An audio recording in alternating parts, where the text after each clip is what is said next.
Alright, so there's a couple of various tones that you might hear with you know, psychobilly stuff. The first song was a song of my own, which you can check out. The details will be there somewhere.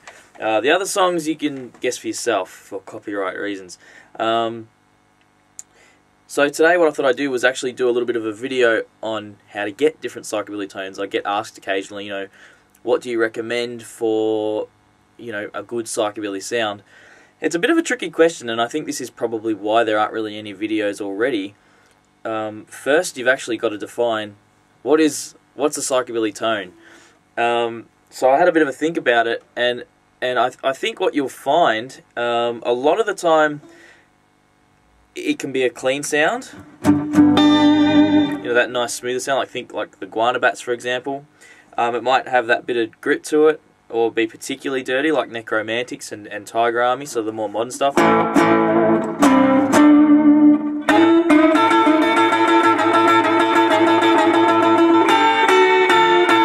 Yeah, that sort of thing. But what I think characterises psychobilly in particular is there's very often an underlying slap sound, which not like that, like the pedal, an echo, slap echo. That's the word I was looking for. So I'm going to show you the pedals that I'm using right now and just the things that I'm doing. I'm just doing this on the fly, so we'll just see what happens. When I talk about slap echo, what I'm talking about is, hopefully you can hear that in the video. I might.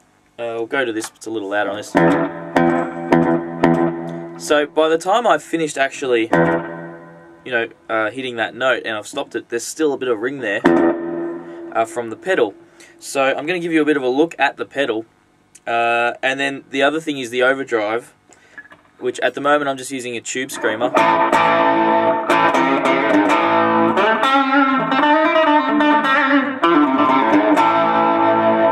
Okay, so that sort of warm sound I'm getting from a tube screamer, but you should be able to get that out of a good amp too. But it is nice to have the variation, you know, and the accessibility of a good pedal that you can really play with. So I'll give you a look. Oh, we get a bit of weird earthing buzz when I hold the camera. If I get electrocuted, don't worry, that's psychobilly. Alright, here we go. So, ow, I just got electrocuted slightly. So the pedal on the left is an capistan by Strymon, and this is a very cool pedal. It's basically, well, actually I don't know that much about it, but let's have a bit of a look. I'm going to put the guitar down so I don't get electrocuted. Actually, I want the guitar in my hand so I can give you better examples. Let's have a look at this. So this, I hope you can see that okay, but basically this pedal, look them up to get more information, but basically this is the time that when we hear the echo, the more we open this up, the longer it is between the echoes, or the... So I'll give you an example. This is going to be tricky to do with one hand. Okay, here we go. Now if I open that right up,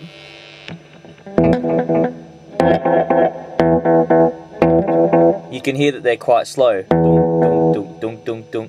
Fast, like dun, dun, dun, which this would be faster. So we're reducing the time in which the echo occurs. It's a lot more subtle, okay? It also comes down to the way you attack the guitar, and I think that's something I'll talk about shortly. Now, this pedal actually is cool because it has a tape age, which you probably won't really hear the subtleties that much, but when we do that, it's like a new tape. When we do it all the way this way, it sort of gives it a bit of a wow wow, a bit of a, yeah, I guess a bit of a, it's like a characteristic of an old tape echo, because what they used to do was, you know, it would almost, the sound would almost be recorded for a few milliseconds and then played again, and as the tape echo unit got older, it would sound less good. Well, actually it would, you know, some people really dig it, but I tend to keep that around there because it can get a little bit wishy-washy. The repeats is how many times the echo hits back, so if I put that all the way and wind up the time, you'll really hear it just goes on.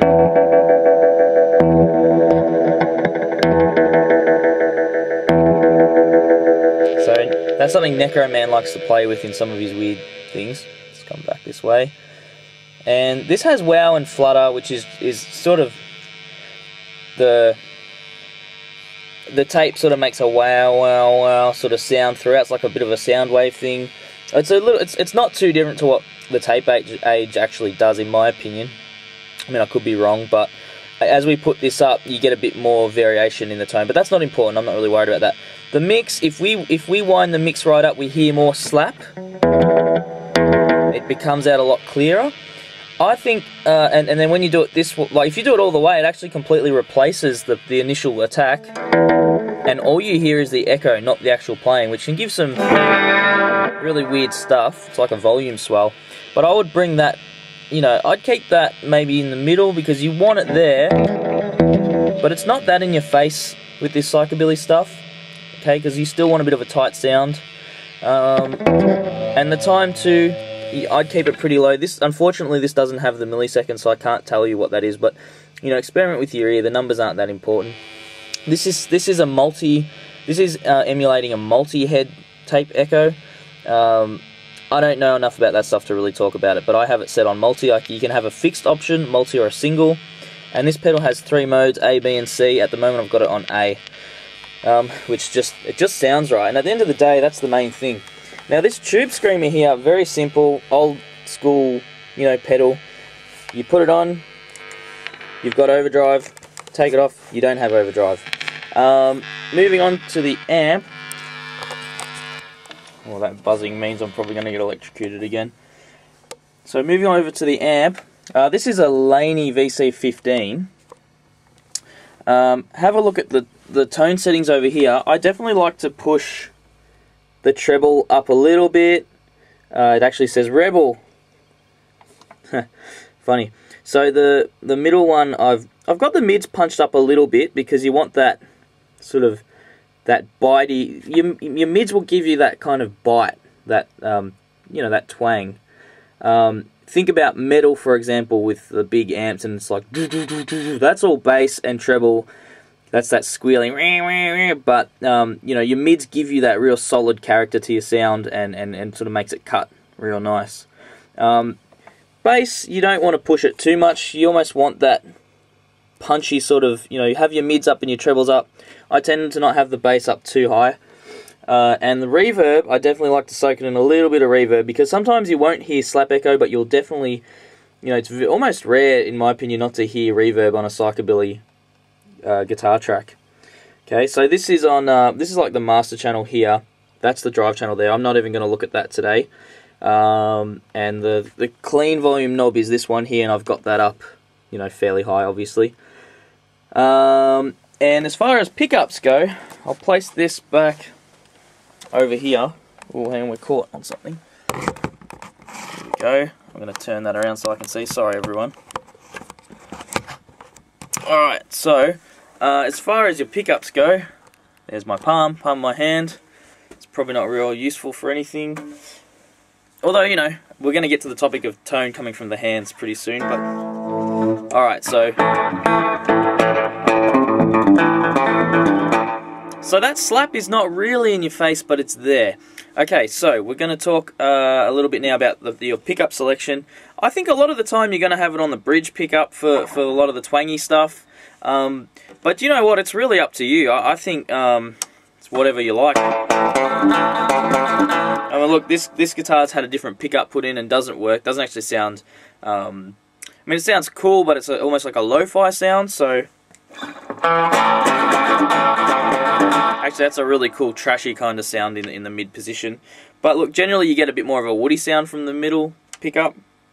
That could work really well.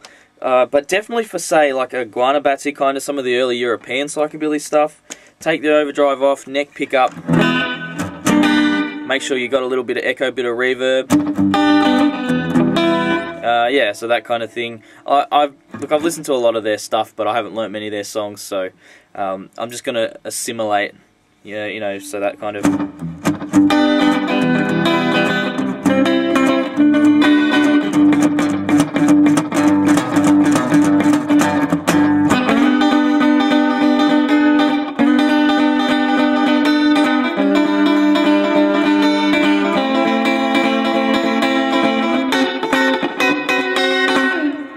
Yeah, that sort of sound. So, and that sort of...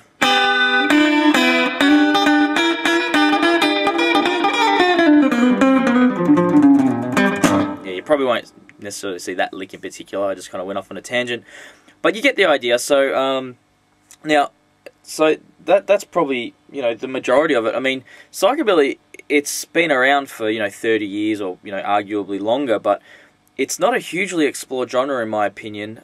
So I think you do whatever you like, really. It's up to you. But there's some basics for getting that kind of real cool...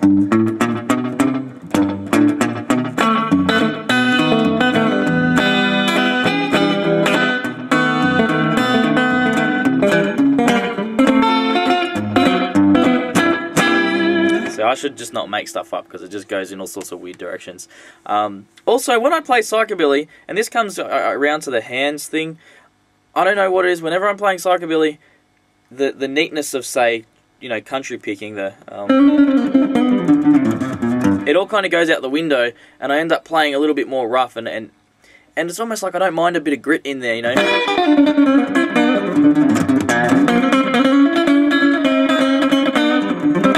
Like, I feel like I play sloppier when I'm playing psychobilly specifically. I don't know why. It's just the energy is probably more important than being particularly slick. But, you know, again, that's something that may develop later on in this genre. So, yeah, and as far as guitar choice goes, you can do it on anything. I prefer a hollow body. But, you know, again, up to you. The hollow body gives it a bit more of a twang, sort of a, it's like, it's not a fatter sound necessarily. But anyway, we've run out of time, and because my camera's about to run out of time. So thanks for watching. Please share this video around, and if there's anything, any questions I can help you with, feel free to ask them. And if you've got anything mean to say, I'm probably just going to delete your comment. But anyway, thanks for watching, subscribe, etc. And I'll see you on the next video.